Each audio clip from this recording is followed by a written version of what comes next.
जजेस की, ब्यूरोक्रेट्स की, इनकी प्रॉपर्टीज सामने आ गई हैं मगरबी ममालिक में। जस्टिस फ़ायज़ ईसा की, और ये भी जस्टिस फ़ायज़ ईसा भी वो जज है जिससे बदनाम ज़माना ex chief justice Iftikhar Chaudhry उसने इसे भर्ती किया था, अलॉन्ग विद अदर जजेस। ये जो थे जस्टिस अतरा मिनल्ला और बाकी जो तकरीबन 150 जजेस उसने भर्ती किए थे। और जाहिर है जिस क्वालिफ़िकेशन के ऊपर भर्ती किए होंगे वो आपको भी पता है और मुझे भी पता है, और वो इनकी क्वालिफ़िकेशंस और इनकी एक्सपर्टीज़ जो सी अभी सामने आ रही हैं। जस्टिस काजी फ़ायज़ ईसा, इसकी भी प्रॉपर्टीज़ निकली हैं, इसकी फैमिली की प्रॉपर्टीज़ भी निकली हैं मगरबी ममालिक के अंदर। ये वही जज है जिसने हुदैबिया केस में बरी किया था इन शरीफों को, और जिसने जंग ग्रुप किया का उसने करोड़ों रुपया उसने माफ़ किया था। अब ये एक और वो लाहौर हाई कोर्ट का जो पकड़ा गया था जिसके पनामा के अकाउंट पकड़े गए थे, जस्टिस फ़ारुक इरफान, और जिसने अभी रिज़ाइन कर दिया। मगर अफसोस की बात यह है कि उसे सज़ा नहीं मिली। हमारे जजों के तमाशे, हमारे सियासतदानों के तमाशे, हमारी असम्बलीज़ के अंदर जो तूफ़ान बदतमीज़ी हो रहा है। पाकिस्तान ने जगह जगह सांप पाले हुए हैं, और ये जो सांप हैं ये अनफॉर्चुनेटली इनकी भाग दौड़ जौन सी है वो मुल्क इनके हाथ में आ गई हुई है। अभी आज ही मैं सुन रहा था कि जरदारी की उसके ऊपर दर्जनों केसेस हैं, और उसकी पे दर पे उसकी ज़मानतों पे ज़मानतें। ये पिछले 30 साल के अंदर इतना गंद इकट्ठा कर दिया नवाज शरीफ ने, और उसके जितने भी राइट हैंड मैन, अब जैसे ये जस्टिस इफ्तिखार चौधरी, जुडिशरी के अंदर गंद डाल दिया है, पुलिस सर्विस के अंदर इन्होंने गंद डाल दिया। उधर सिंध को आप देखें, उधर राव अनवार जैसे बंदे जो एक आम हेड कांस्टेबल था, और उसे उठा के सिर्फ क्राइटेरिया उसका ये था कि वो एक डॉन था, उससे उठा के जरदारी ने एसएसपी बनवाया। And he was more powerful than the IG Sindh, जिसे जरदारी अपना बहादुर बच्चा कहता है। और इस बहादुर बच्चे से वो बंदे मरवाता था, वो ज़मीनें कब्जे करवाता था। कराची के जो मलक रियाज के साथ हाउसिंग प्रोजेक्ट्स हैं उधर ज़मीनें ये खाली करवाते थे, और उसमें भी जरदारी की हिस्सेदारी है हाउसिंग प्रोजेक्ट्स के अंदर। ये सारे क्रिमिनल्स हैं अनफॉर्चुनेटली, जो हमारी असेंबलीज़ में आ गए हुए हैं, जो हमारी जुडिशरी के अंदर आ गए हुए हैं। They don't deserve to be in assemblies, they don't deserve to be in judiciary. अभी आपने देखा होगा ये जो दावड़ जैसे, मौसम दावड़ जैसे, और वो जो दूसरा जो पकड़ा गया वो उस तरह के, they are sitting member of assemblies. उस मुल्क का क्या बनेगा? और उन्हें आप देखें, उन्हें किस तरह से हमारे जोन से, इन्हें शर्म इन लोगों को नहीं आती। जरदारी उसे सपोर्ट कर रहा है, बिलावल उसे सपोर्ट कर रहा है, मरियम उसे सपोर्ट कर रही है, स्वाय इमरान खान के और उसके जो की उसके मिनिस्टर्स हैं। मैं शायर शायर अफरीदी की उसके बड़े बड़े अच्छे उसके थॉट्स हैं, बड़ी अच्छी स्पीच है उसकी। और अभी जो सरदार अख्तर मैंगल ने अभी कुछ दिन पहले इसने 28 मई को इसने जो तकरीर की थी असम्बली के अंदर, उसका बड़ा इसने ज़बरदस्त जवाब दिया था शहरयार अफरीदी ने। ये जो सरदार अख्तर मैंगल है, आप इसकी देखिएगा, इसकी रोल्स राइस या बेंटले गाड़ी इसकी जो इतनी महंगी है कि मुल्कों के हुक्मरान भी अफोर्ड नहीं कर सकते, और ये बंदा जो सा है वो चलाता है। उसकी भी आपको वीडियो नज़र आ जाएगी। असल में ये है कि ठीक है, बलूचिस्तान में एब्जेक्ट पॉवर्टी है, उसकी एक बड़ी वजह यह है कि जो भी बलूचिस्तान के लिए फंडिंग्स मिलती हैं वो इन सरदारों की, इनकी जेबों के अंदर जाती हैं।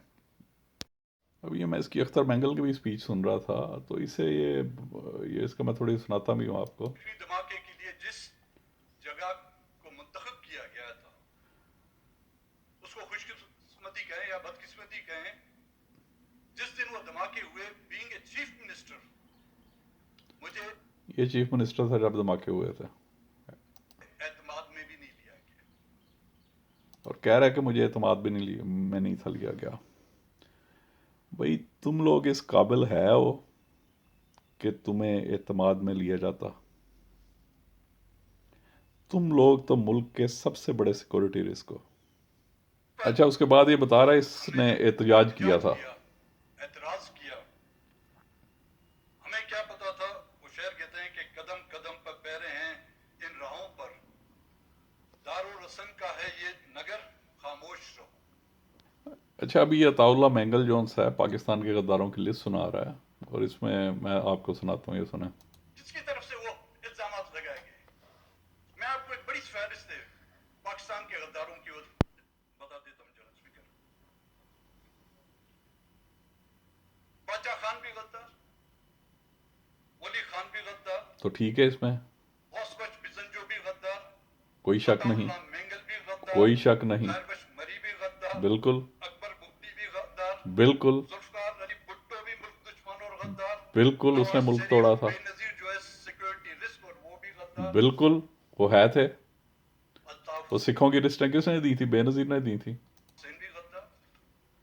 الطاف حسین کے غدار ہونے میں شک ہے تجھے؟ اور ظاہر ہے جب وہ غدار ہوئے، ان کو منتخب کرنے والے، ان کو ووٹ دینے والے بھی غدار ہو گئے نا۔ اور کیا یہی وہ لوگ نہیں جنہوں نے اس ملک کا آئین بنایا؟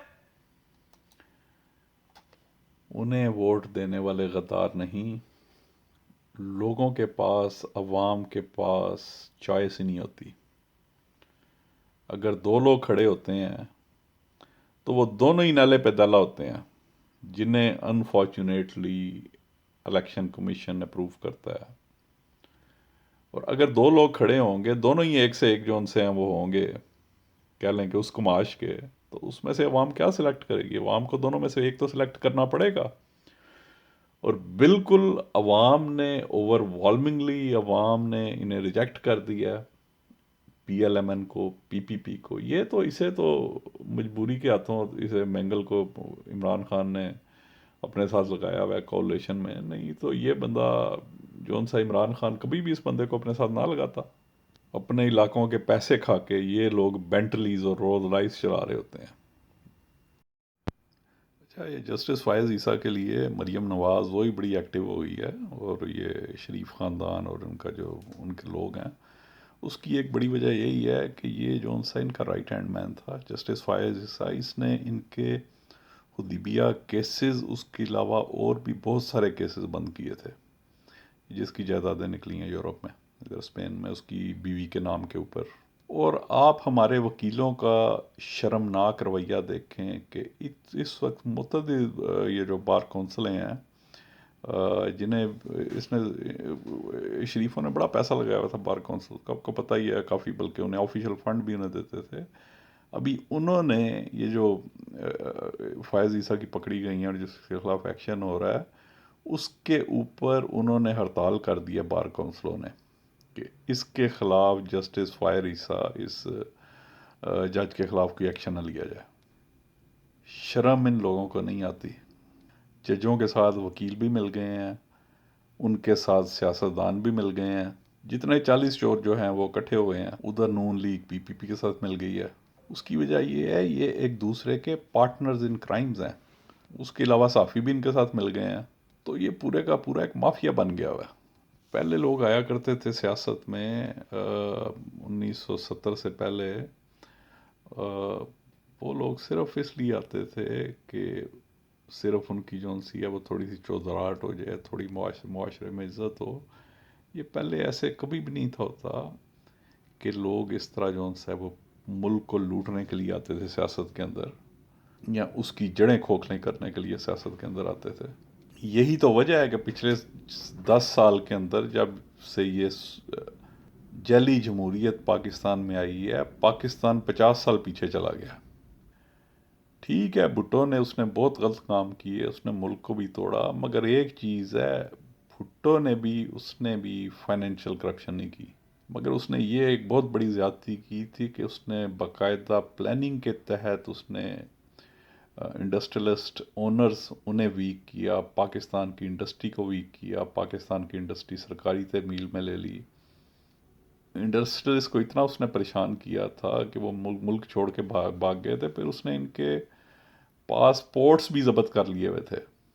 یہ فائنینشیل کرپشن سٹارٹ ہوئی ہے یہ جب بے نظیر آئی ہے، اور خاص طور پہ اس کے بعد جب اس نے شادی کر لی ہے آصف علی زرداری کے ساتھ، پھر اس کے بعد نواز شریف، باقی ساری کی ساری ہسٹری آپ کے سامنے ہی ہے۔